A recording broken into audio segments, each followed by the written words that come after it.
but it's the laziest fancy meal I know how to make. Have you ever tried to sous vide your meat? Let me show you how.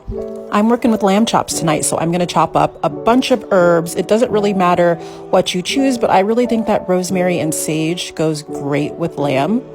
So that's what I'm using. Make sure your lamb chops are super dry. I'm gonna use that wine salt that we made, and I like to dump it in a separate container just so I don't contaminate the whole container of salt.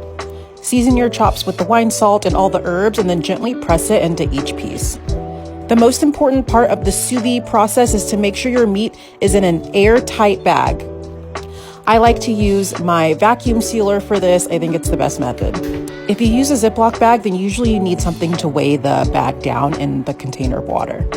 Now that that's set up, we're gonna set up our sous vide machine. So I'm going to fill a container with water. If I was smart, I would have put warm water in here, but I didn't, so it's gonna take a little longer to heat up. I'm gonna set my temperature for 135 at 2 hours. What makes this a lazy dish is that you can literally set it for 2 hours and walk away and do whatever else you have to do around the house. 10 minutes before you actually want to serve dinner, all you have to do is open the bag, cut the meat out, and brown it quickly on both sides.